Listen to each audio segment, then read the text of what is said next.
service diabétologie de l'hôpital de Cayenne, aller au contact des personnes atteintes de diabète afin de les accompagner et de les informer. Une éducation thérapeutique d'habitude dispensée au sein de l'hôpital et qui depuis 8 mois se fait hors les murs. Près de 240 patients ont déjà profité de cette ouverture vers la ville. C'est le médecin traitant qui va sur le site de l'association Diabète Guyane Obésité, prendre rendez-vous avec nous sur le site de son choix et du patient, en fonction des plages horaires disponibles. Et puis ensuite, c'est nous qui faisons la suite, c'est-à-dire des rendez-vous, qui recontactons les patients pour la suite des interventions. Coordonnateurs d'équipe, infirmiers, diététiciens, psychologues, éducateurs sportifs ou encore médiatrices culturelles en cas de barrière de la langue, 6 personnes composent cette équipe de terrain sous l'égide du coordonnateur médical et tout commence par un entretien.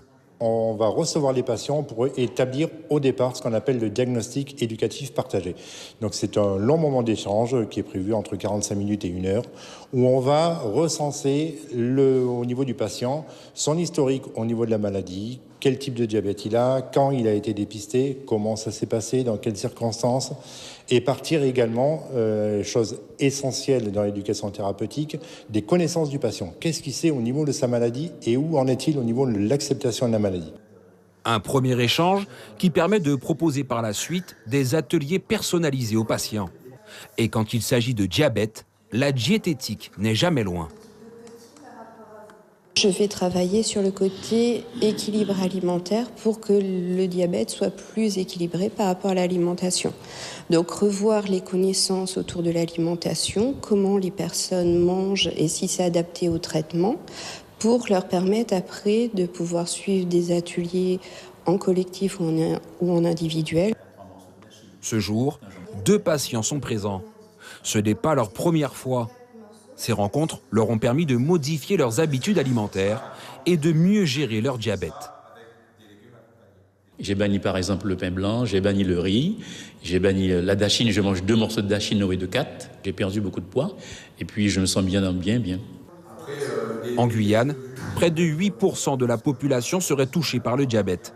C'est 3% de plus que dans l'Hexagone. Pour en parler, Nadia Saba, endocrinologue, chef de service du service diabétologie à l'hôpital de Cayenne. Bonsoir docteur. Bonsoir. Et merci d'avoir accepté cette invitation. D'abord, qu'est-ce qui explique ce décalage entre le taux de personnes atteintes de diabète en Guyane et celui des personnes atteintes de diabète dans l'Hexagone? Alors c'est multifactoriel. Il y a les facteurs environnementaux peut-être, génétiques certainement, mais surtout malheureusement l'alimentation, qui est plus riche, plus sucrée, plus grasse, un peu plus importante en quantité, et la sédentarité, le manque d'activité physique. Le message reste donc le même, la prévention. On l'a vu dans ce reportage, il faut éduquer, vous dites, les patients finalement? Tout à fait, parce qu'un patient qui comprend sa maladie, c'est très important parce que l'acceptation est meilleure. Et quand il comprend comment ça va se passer et l'importance de l'activité physique, de l'alimentation, il acceptera beaucoup plus facilement justement d'avoir cette pathologie chronique. On l'a vu dans le reportage, l'acceptation elle est fondamentale pour l'observance des traitements et surtout pour qu'il y ait un suivi ultérieur médical. Et du coup, l'éducation thérapeutique, en particulier dans le diabète, mais dans toutes les pathologies chroniques, est vraiment fondamentale. Comprendre sa maladie, c'est l'accepter plus facilement. Et cet accompagnement que vous proposez notamment avec cette forme de caravane qu'on vient de découvrir, c'est mettre en place un certain nombre de gestes dans le quotidien pour déjà améliorer sa santé? Oui, tout à fait. On leur apprend en fait à gérer l'alimentation, on leur apprend comment bouger. Vous aviez fait un reportage sur l'éducation sportive au sein de l'hôpital, mais également à l'extérieur pour ces patients. C'est fondamental de leur donner des réflexes, organiser sa vie différemment. Ça ne veut pas dire que la vie est terminée quand on est diabétique. Bien au contraire, quand on est diabétique, on peut vivre normalement, juste en l'organisant un peu différemment. Et avec cette action qu'on vient de voir dans la ville, que vous vous déplaciez vis-à-vis de vos patients, ça lui vaut finalement, ça vous vaut ce service de diabétologie à l'hôpital de Cayenne, un premier prix de l'innovation. Expliquez-nous. Oui, tout à fait. Donc, on a participé, la Société française de diabétologie organise un congrès chaque année avec un côté paramédical, donc pour les infirmières, les podologues, orthoptistes, etc., puis une partie médicale.